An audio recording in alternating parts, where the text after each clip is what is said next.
Quero fazer uma homenagem a um homem muito especial. Meu coração ficou muito apertado durante um tempo e depois ficou muito alegre. Eu participei de uma missão para a África, eu participei de algumas missões para a África, mas a primeira delas nós não sabíamos nem para onde nós estávamos indo, a bem da verdade, só que Deus mandou e nós fomos. E eu tive o privilégio de conhecer o Lúcio mais intensamente nessa viagem. E eu queria dizer, Lúcio, se você estiver nos ouvindo, ou se você ouvir depois, que hoje a palavra que vai ser dada aqui, que hoje esse culto eu queria dedicar a você, dedicar a sua volta, crendo que dentro em breve você vai estar aqui conosco e eu vou poder te dar aquele abraço. Eu vou poder orar com você e você vai abençoar a minha vida, como fez tantas vezes lá na África. Que Deus te abençoe, recebe meu abraço, meu carinho e todo o meu amor, em nome de Jesus. Amém? Eu preparei uma coisa aqui, eu já expliquei para vocês que a minha mulher ela é tecnológica, ela traz lá os aparelhos dela, pai e tal. Eu sou um homem do século passado, eu preciso dos meus papeizinhos aqui, para não me perder, e assim mesmo eu me perco. Então, eu preparei um negócio bem bacana, prometi para ela que eu ia preparar uma coisa, que eu ia começar e ia terminar na palavra que eu preparei, mas, rapaz, quando eu cheguei aqui, foi tanta coisa que aconteceu que querida, você me perdoa, mas eu vou fugir do roteiro, uma coisa que não é nem normal na minha vida. Mas nós vamos falar aqui sobre restituição. Restituição. E a Ana já pediu, por favor, não fala mais da tua vida, não, ninguém aguenta mais ouvir. Mas como é que eu vou falar de restituição e não vou falar da minha vida? A restituição ela pode ser financeira, ela pode ser familiar, ela pode ser de relacionamento. A minha restituição ela teve um pouco disso tudo, mas a maior restituição que eu tive quando eu voltei para a casa do Senhor foi a restituição de um propósito de vida. Eu conheci o Evangelho com 19 anos, eu frequentei a igreja presbiteriana, tive o prazer de frequentar com o Maurício também. E eu era um garotão, vocês sabem, já contei isso, eu era um garotão de praia, um garoto bobo, sem perspectiva, sem esperança, sem... E quando eu entrei, quando eu conhecia Deus, Deus me colocou pessoas que me mostraram um outro lado da vida, me mostraram que eu podia vencer, que existia uma vida muito maior do que aquela que eu estava imaginando, que nós éramos vencedores. E assim eu fui, e eu acreditei. E Deus foi me abençoando, mesmo eu não tendo esse entendimento naquela época. Deus foi me abençoando, as portas foram se abrindo, e eu comecei a prosperar. E eu comecei a prosperar, e eu comecei a prosperar. E em vez de eu identificar a mão de Deus na minha vida, eu achei que eu era um sucesso, que eu não precisava mais de Deus. E fui deixando Deus para trás, e fui deixando Deus para trás, e fui me afastando. Deus não fazia mais parte da minha vida. Era meramente ai, Deus me ajuda, quando eu estava com um problema, ou então uma oração muito rápida na hora de dormir, quando eu estava com a consciência pesada. E assim eu segui a minha vida. Só que essa euforia inicial, daqui a pouco virou uma rotina, uma realidade, e eu comecei a ter os reflexos disso. Eu comecei a ficar preocupado, nervoso, tenso, com medo. Não adiantava eu dizer assim, quando eu ganhar esse processo aqui, resolve a minha vida. Eu ganhava o processo e eu queria mais um. Eu não tinha mais limite, eu não tinha mais noção. Eu não conseguia ser feliz, eu perdia a paz. Não adiantava ter uma conta recheada, e por favor, eu falo isso com muita humildade, não me entendam mal. Não adiantava eu ter uma conta recheada, eu ter realizado os sonhos materiais que eu nunca podia imaginar na história da minha vida. Mas eu não tinha o essencial. Eu não tinha paz. Meu casamento sendo dissolvido. Minha família se perdendo. Eu já não prestava mais atenção nos meus filhos. E isso me levou a um processo de muita dor, de muito sofrimento, de uma aparente alegria, mas uma tristeza profunda. E aí o meu caminho qual foi? Depressão, síndrome de pânico, medo de falir, medo de perder tudo que eu tinha, porque eu só tinha aquilo na minha vida. Então aquilo se tornou o rei da minha vida.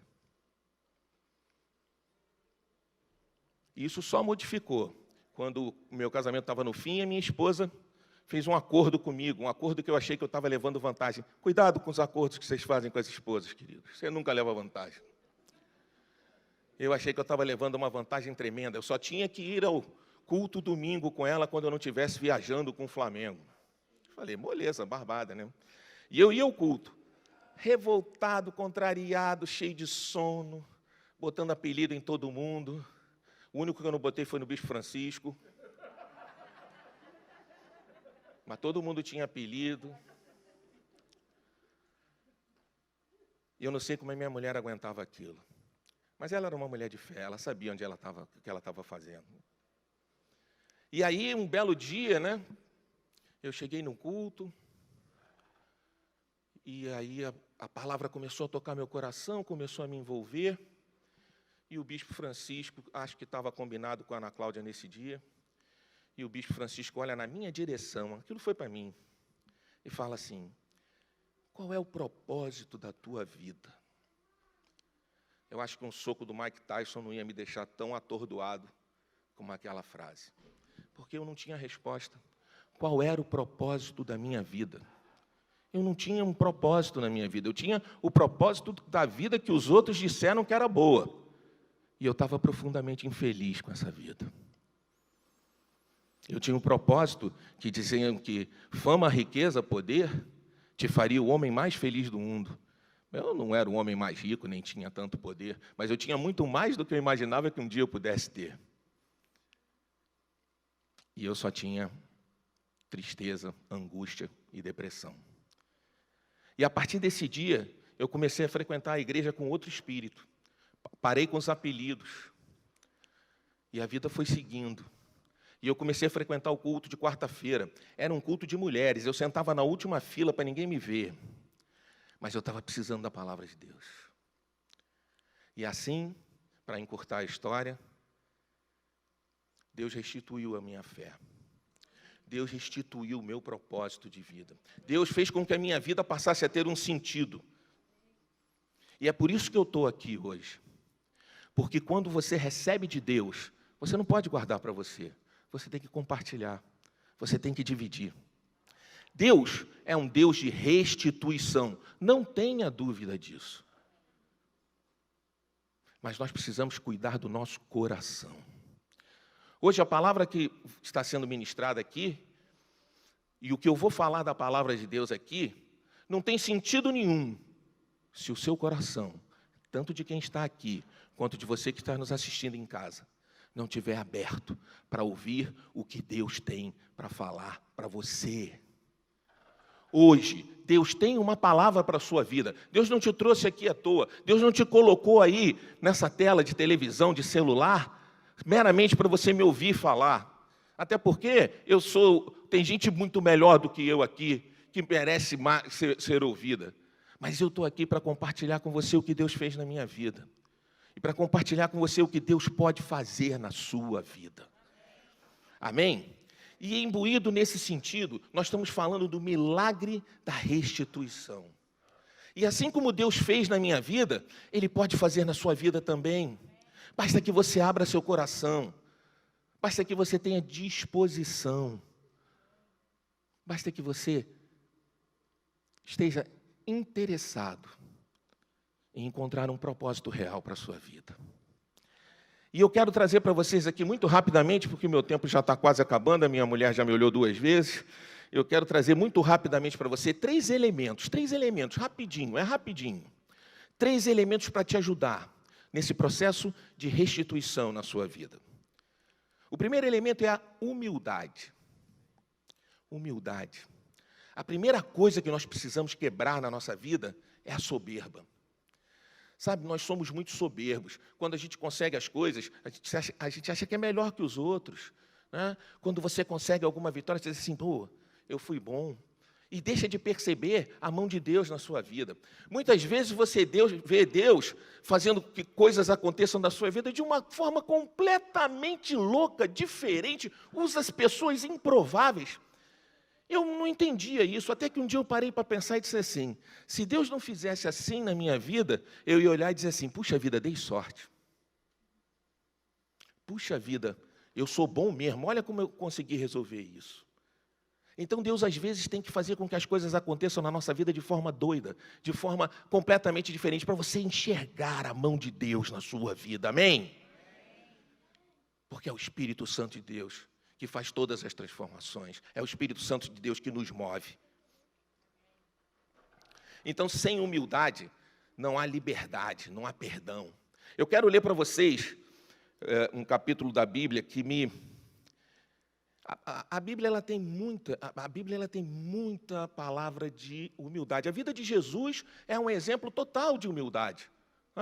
Aliás, você não pode dizer que você é cristão se você não tem humildade no seu coração. Porque se você é um imitador de Cristo, você precisa ter humildade no seu coração.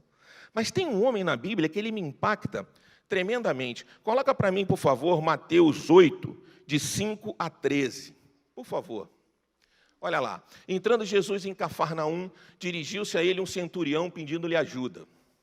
E disse, Senhor, meu servo está em casa paralítico, em terrível sofrimento. Jesus lhe disse, eu irei curá-lo. Respondeu o centurião, Senhor, não mereço receber-te debaixo do meu teto, mas diz apenas uma palavra, e o meu servo será curado. Uau! Pois eu também sou homem sujeito à autoridade, e com soldados sob o meu comando. Digo a um, vá, e ele vai.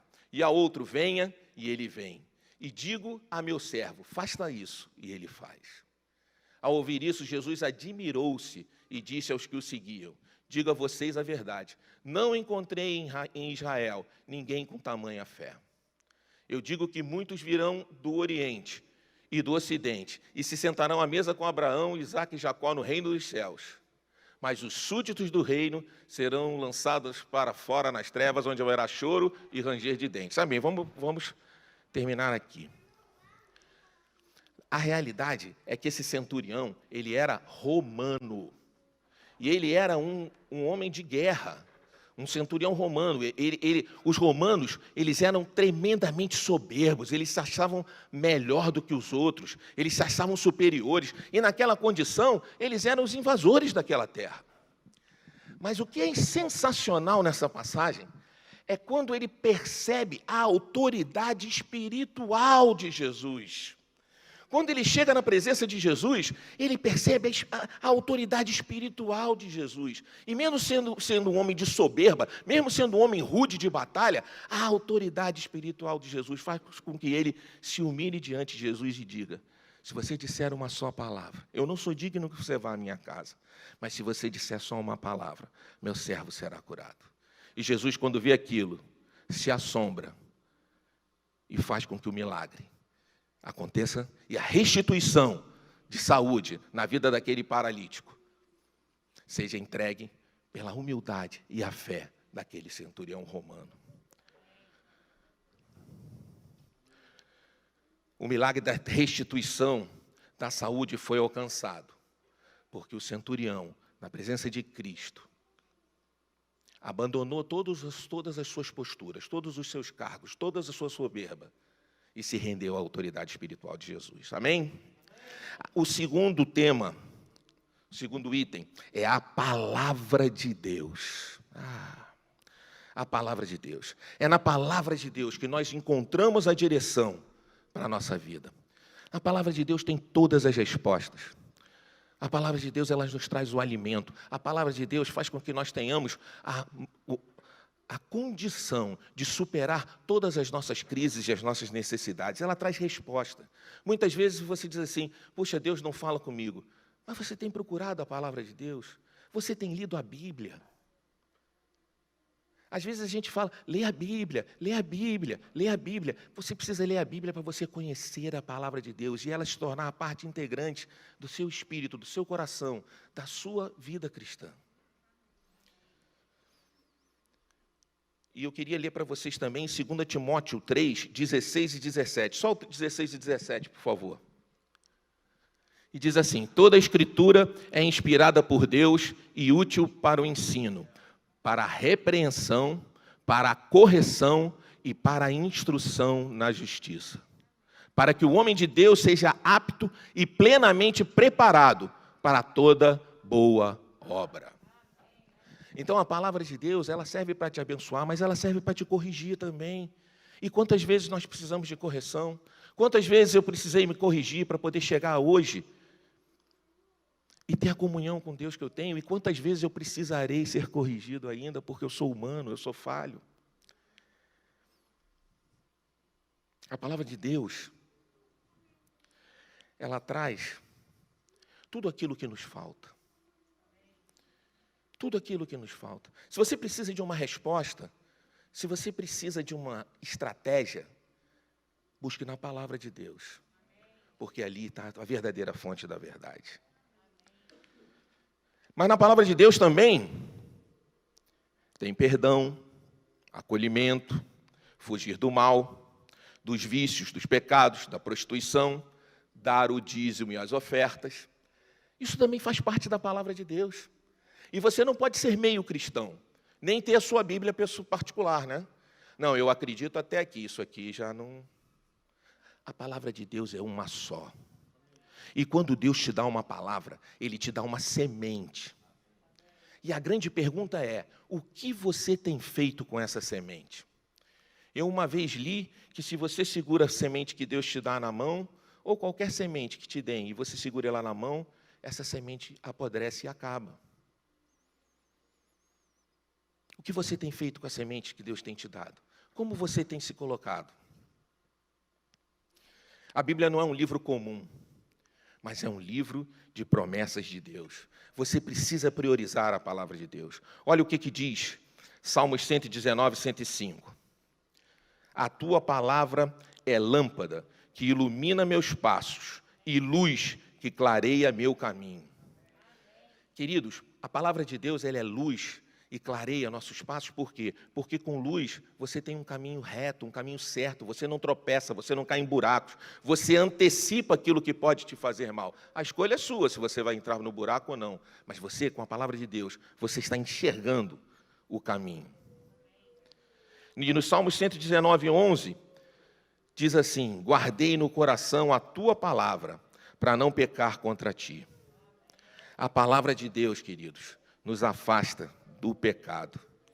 Encontramos direção e caminho para a restituição das nossas vidas, na palavra de Deus.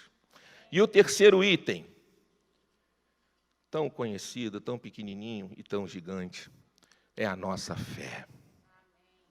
É a nossa fé. Jesus, quando veio aqui, quando esteve conosco, Ele ensinou muita coisa, coisas tremendas. Primeiro, nos mostrou que nós somos filhos de Deus, não mais criaturas. Depois nos falou de salvação, de vida eterna. Mas uma coisa é extraordinária na passagem de Jesus.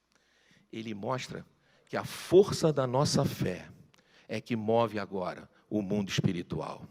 Amém? Você tem noção que a força da tua fé, aliada ao poder do altar do Senhor, pode fazer com que o milagre aconteça na sua vida? Muitas vezes nós ficamos esperando que os outros tenham fé por nós. Muitas vezes nós esperamos que o bispo, bispo, olha aqui, faz para mim aqui. Mas a fé que vai mover o mundo espiritual é a sua, é a sua disposição, junto com o poder do altar de Deus, que vai fazer com que o milagre seja materializado na sua vida, com que haja restituição daquilo que você perdeu ou do que te foi tomado. E tem um personagem também, tem uma passagem, eu peço desculpas ao pessoal da minha tribo, da Zebulon, porque não aguentam mais ouvir eu falar disso. É o bispo Francisco falando de Davi e eu falando do cego Bartimeu. Ninguém aguenta mais. Quando eu vou falar do cego Bartimeu, os caras começam a desligar lá o negocinho do Zoom, vai todo mundo para o banheiro, tomar uma água. Mas eu sou muito fã dessa passagem. Sabe por quê? Bota lá para mim, por favor, Marcos 10. Marcos 10, 46, isso aí. Obrigado por meu ponto eletrônico. Marcos 10, 46, até 52, se eu não estou enganado. Então chegaram a Jericó. Quando Jesus e seus discípulos, juntamente com uma grande multidão, estavam saindo da cidade, o filho de Timeu, Bartimeu, que era cego, estava sentado à beira do caminho pedindo esmolas. Quando ouviu que era Jesus de Nazaré, começou a gritar: Jesus, filho de Davi, tem misericórdia de mim. Muitos o repreendiam para que ficasse quieto, mas ele gritava ainda mais: Filho de Davi, tem misericórdia de mim. Jesus parou e disse: Chamem-no. E chamaram o cego. Ânimo, levante-se, ele o está chamando. Lançando sua capa para o lado de um salto, pôs-se em pé e dirigiu-se a Jesus. O que você quer que eu faça? Perguntou-lhe Jesus. O cego respondeu: Mestre, eu quero ver. Vá, disse Jesus, a sua fé o curou. Imediatamente ele recuperou a visão e seguiu Jesus pelo caminho. Eu já li esse versículo, eu já tinha lido esse capítulo 200 vezes. E aí um dia eu atinei para que ele fala assim: Bartimeu, filho de Timeu. E esse filho de Timeu para mim era uma vírgula. Até que nas aulas com o professor João, aliás, queridos, Instituto Bíblico bombando, hein? Não percam. Nas aulas com o professor João, ele começou a me chamar a atenção para algumas chaves que apareciam assim na Bíblia, e eu resolvi ver por que dizia Bartimeu, filho de Timeu. E aí eu fui descobrir que Timeu era um grande general de Israel. Timeu era um homem que tinha muitas posses, que ele tinha servos. Ele era um homem poderoso, de influência política e social em Israel, no reino de Judá, na verdade. E quando Roma invadiu, ele foi combater Roma. Ele precisou depois fugir. Ele virou um guerrilheiro, até que os romanos o capturaram e o assassinaram. E os romanos, eles tinham uma tradição naquela época, quando eles capturavam um inimigo que tinha dado muito trabalho, que era um cara tinhoso e forte como Timeu, eles matavam parte da sua família e aleijavam alguns para que ficassem, para o povo ver a força e o poder de Roma e para que eles não pudessem se vingar no futuro. Então eles pegaram Bartimeu e o cegaram. Então você imagina a revolta que esse homem devia ter. Ele era um homem que tinha tudo. Ele tinha um poder, ele tinha um pai, ele tinha recurso, ele devia ter empregados. E, de repente, esse homem perde tudo e perde o pior, que é perder a visão. Passou a não enxergar mais e vira um mendigo. Então, eu imagino que esse homem deveria ser muito revoltado. Mas aí aquilo que eu quero ressaltar novamente para você. Quando ele sente a presença espiritual de Jesus. Ele não enxergava, mas ele sente a presença espiritual de Jesus. Ele começa a gritar: Filho de Davi, filho de Davi. Porque ele entendeu que a restituição de tudo que ele tinha perdido, aquela era a oportunidade, se ele conseguisse ser atendido por Jesus. E assim, como disse a passagem ali, aconteceu. E quando Jesus o chamou, ele não titubeou, ele pegou a capa e jogou longe e foi. A capa devia ser o único bem que ele tinha. E ele foi na direção de Jesus. E Jesus pergunta: o que queres que eu te faça? Ele era cego. Mas Jesus não faz nada conosco que nós não estejamos dispostos a pedir a Ele. Que nós efetivamente não coloquemos diante dEle a força da nossa fé. E eu tenho uma outra versão que diz assim, quando ele diz: eu quero ver. E aí Jesus diz: você acredita que pode ser curado? A tua fé te curou. Essa passagem, para mim, ela é muito emblemática, porque ela fala de fé e ela fala de Jesus ouvindo o teu clamor. Quantas oportunidades nós não temos quando sentimos a presença espiritual de Jesus e desperdiçamos? Quantas oportunidades passam ao nosso lado para que nós possamos buscar a restituição de tudo aquilo que perdemos, usando a nossa fé e o poder sobrenatural de Deus. Essa passagem nos mostra que Jesus, mais do que nunca, queria nos ensinar que você precisa declarar aquilo que você deseja, que você precisa clamar por aquilo que você deseja, e tudo lhe será acrescentado, como o Léo muito bem colocou aqui. E você não pode esquecer que a força da tua fé, com o poder do altar de Deus, vai materializar o teu milagre. Amém? Não, você não entendeu. A força da tua fé com o poder que vem do altar de Deus, vai materializar o teu milagre, vai trazer a restituição na sua vida.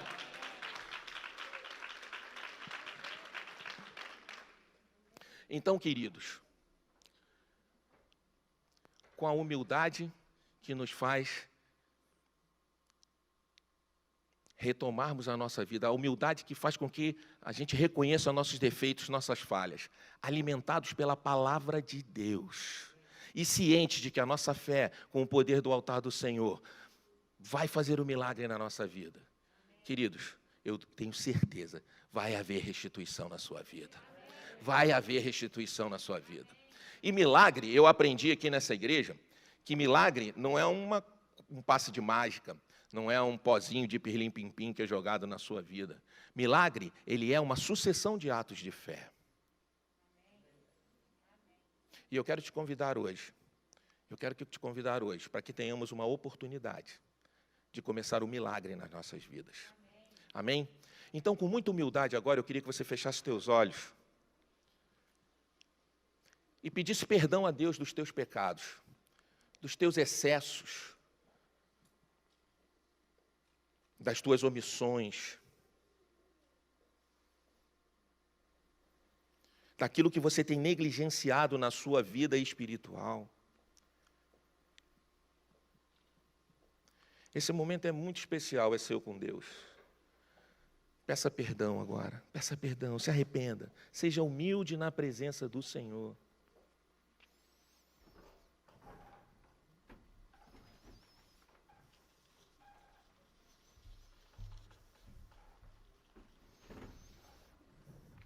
Senhor Deus, Pai de amor e de misericórdia, eis-nos aqui, Senhor, humildemente diante do Teu altar, Pai. Colocando diante de Ti, Senhor, todas as nossas culpas, Senhor, todas as nossas falhas, nossas omissões, nossos excessos. Senhor, recebe agora com a nossa humildade diante de Ti, Pai, e libera uma bênção de perdão sobre as nossas vidas, Senhor.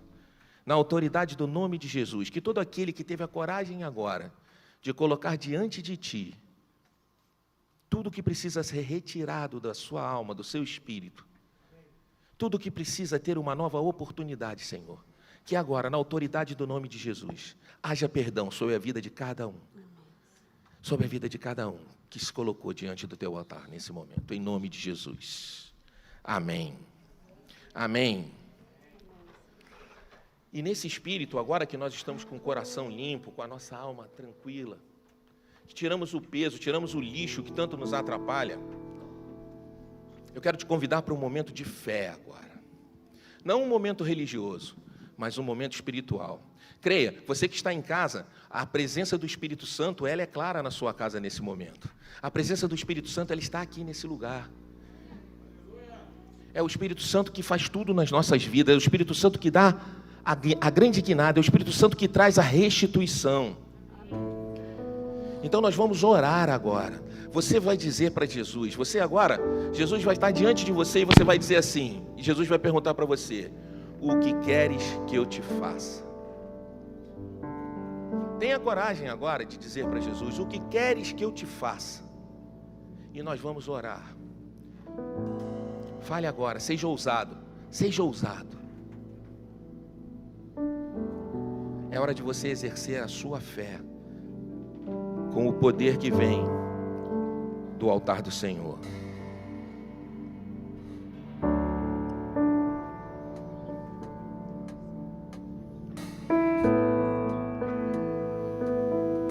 O que queres que eu te faça?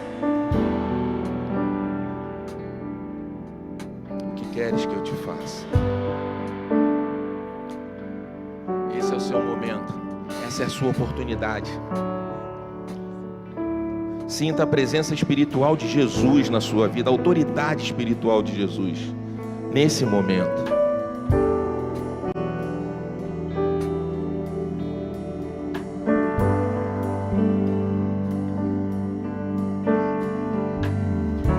Vamos orar. Senhor Deus, Pai de amor e de misericórdia, estamos aqui, Senhor, nesse momento, levantando um clamor pelas nossas vidas, Pai.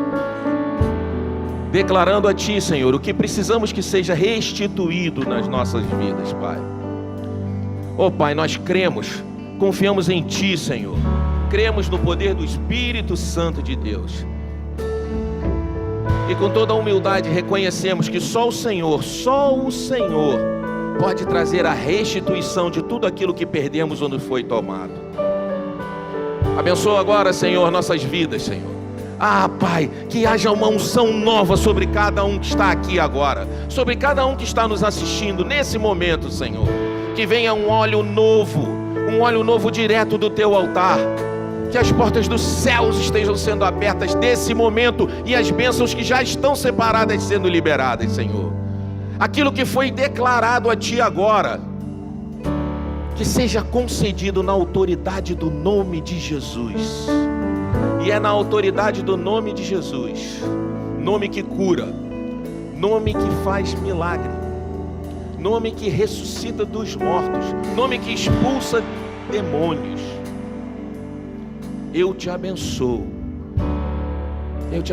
para que a tua fé nesse momento faça o seu milagre acontecer, para que a sua fé faça com que a restituição, junto ao poder de Deus, que a restituição aconteça na sua vida, que tudo aquilo que foi perdido e foi tomado seja devolvido agora, na autoridade do nome de Jesus. Amém, amém e amém.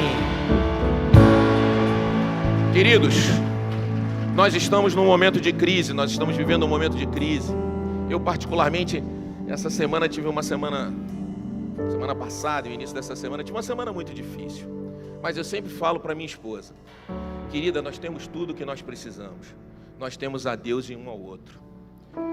E o poder da oração do casal é capaz de reverter qualquer situação negativa. Eu creio nisso. Mas nós vivemos um momento de crise. E você tem duas maneiras de enfrentar o momento de crise na minha visão. Você pode se entregar às notícias negativas. Você pode ficar pessimista. Você pode até se afastar de Deus. Ou você pode olhar para a crise e enxergar nela uma grande oportunidade de crescer espiritualmente, uma grande oportunidade de aquecer a sua fé, uma grande oportunidade de restituir tudo aquilo que você jogou fora na sua vida espiritual. É assim que você pode se portar diante da crise. Nós da Sara Nossa Terra escolhemos ficar de pé. Nós da Sara Nossa Terra confiamos no Deus a que servimos.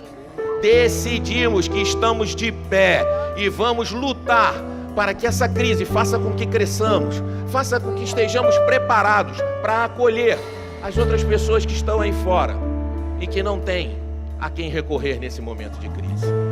Amém? Então eu quero te convidar agora a ficar de pé e cantar conosco esse hino de vitória. Aleluia! Mas canta com fé. Olha, sem fé não adianta nada. Canta com fé.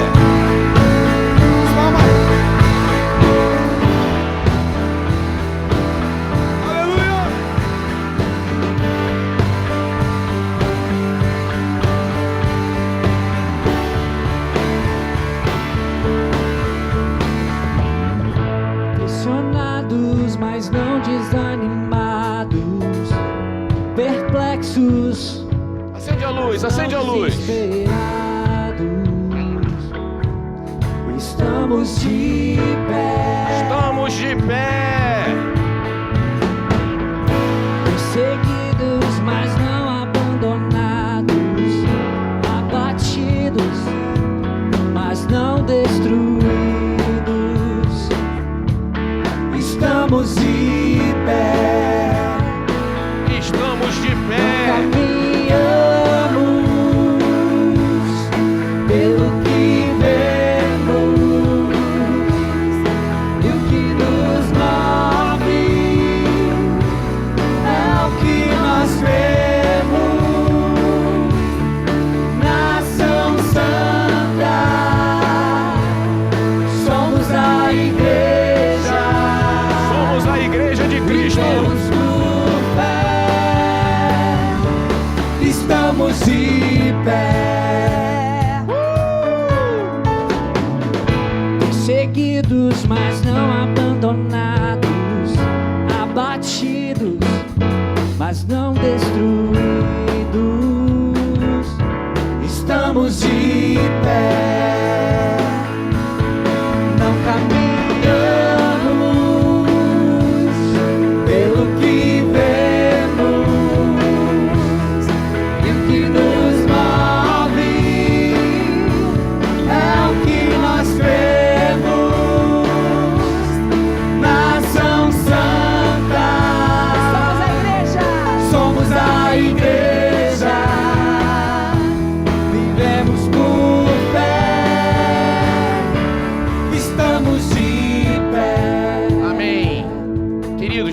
estava aqui hoje, você que nos assistiu em casa, hoje você teve uma oportunidade de liberar a restituição na sua vida, de liberar junto com a sua fé e o poder do altar, recuperar tudo aquilo que te foi tomado. Hoje o milagre começou na sua vida. Hoje você iniciou uma jornada de vitória. Hoje, porque você creu na autoridade espiritual de Jesus, vai haver renovo na sua vida, vai haver vitória na sua vida. Creia, creia, declare. Você não pode sair daqui hoje como você chegou. Deus liberou uma bênção para todos nós. Deus liberou uma bênção para você que está em casa também. Amanhã, quando você acordar, você vai declarar: vai dar tudo certo na minha vida, porque eu recebi uma bênção especial do Senhor. Não, se a notícia ruim vier, você vai dizer: não, não é para mim, eu não aceito, porque eu recebi uma bênção especial do Senhor. Amém? Que Deus abençoe. Aleluia! Queria lembrar uma coisa para você: Deus não restitui aquilo que você não perdeu.